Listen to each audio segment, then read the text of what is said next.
Let me begin with a moment many business owners will relate to. It's late at night, the day is finally over. Your phone is on the table, your laptop is shut, and yet your mind is still working. You replay conversations that happened in the day. You replay all the decisions taken during the day. You think about things you wish you had done differently. You are tired, but you don't feel complete. And somewhere in that silence, a quiet question appears.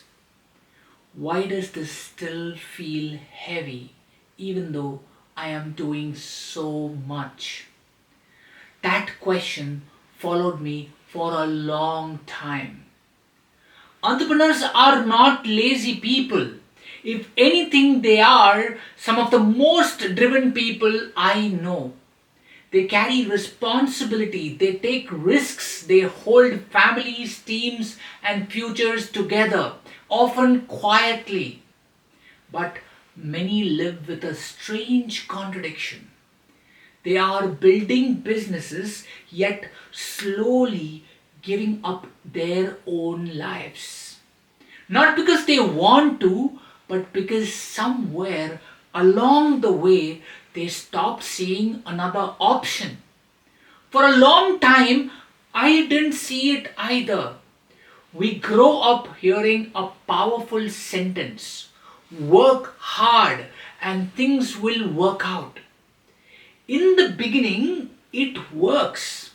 Hard work creates that momentum.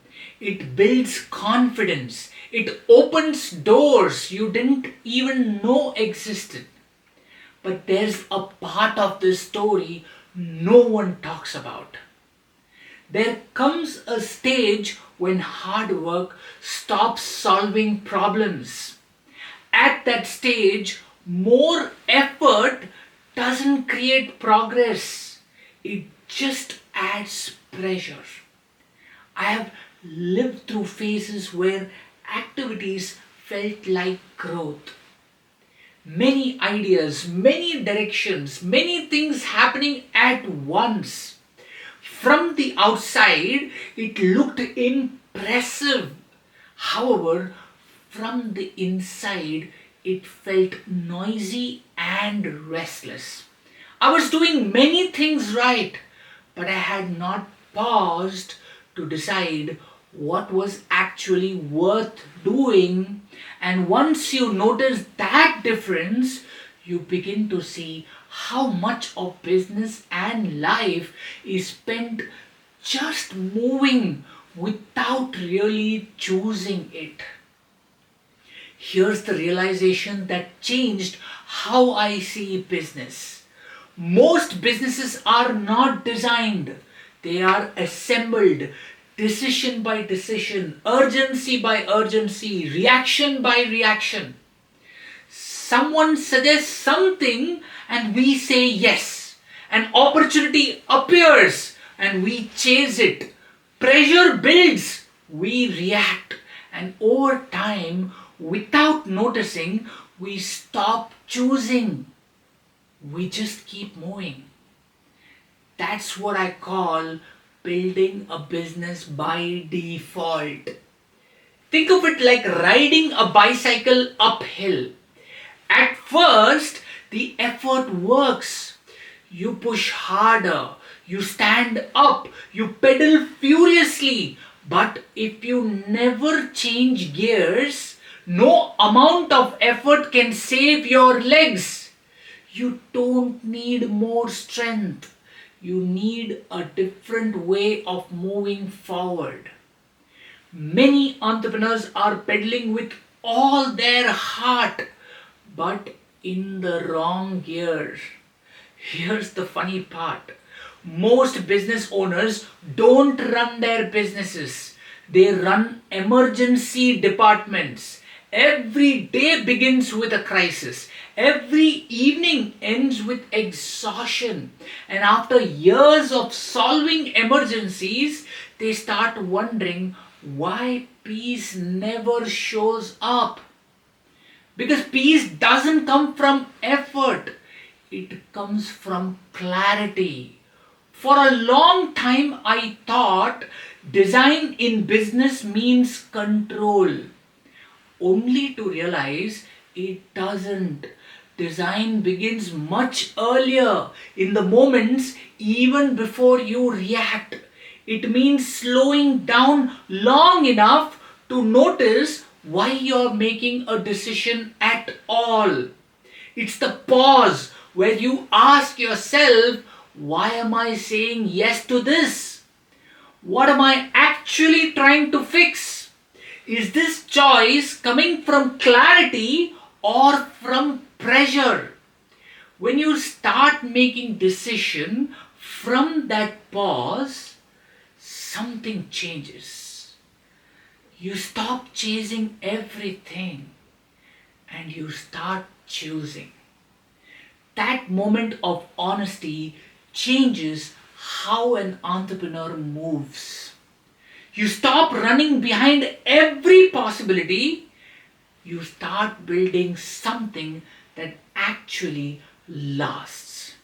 I often think of growth like flying a kite.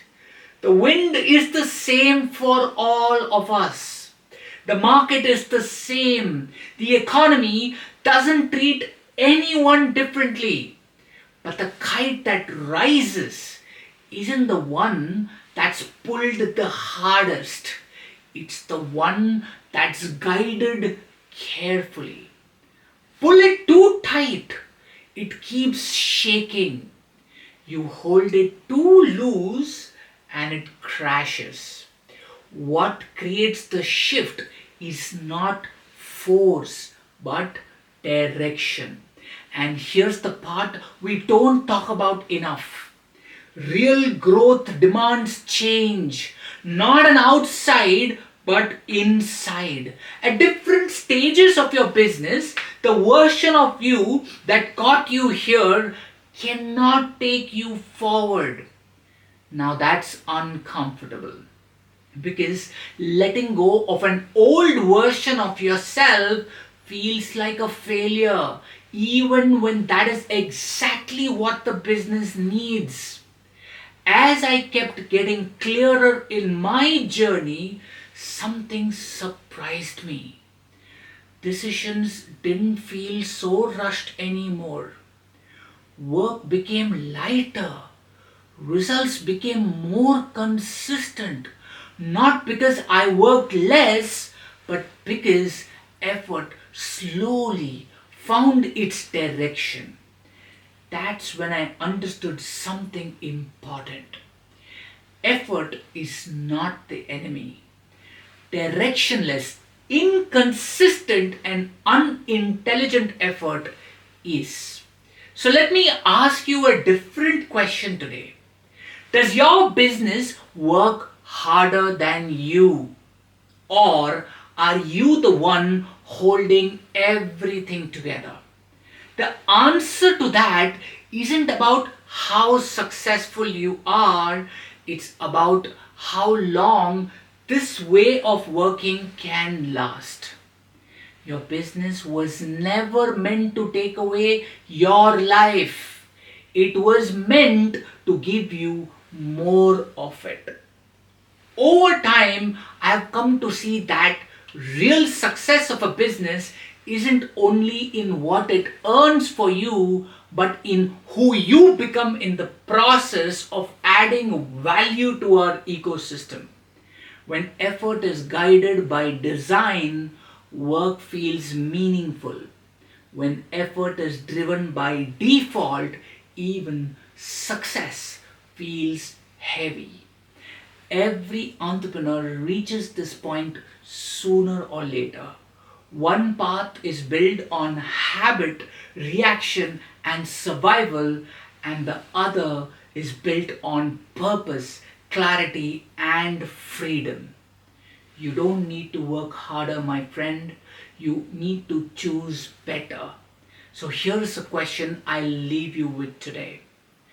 Tomorrow morning, when the day begins, Will you keep building the way you always have, out of habit, out of pressure, or will you pause just long enough to choose what you're building? That one pause can quietly change everything.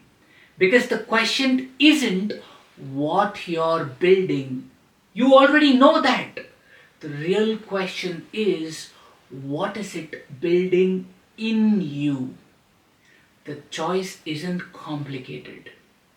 Will you continue building by default, or will you start building by design?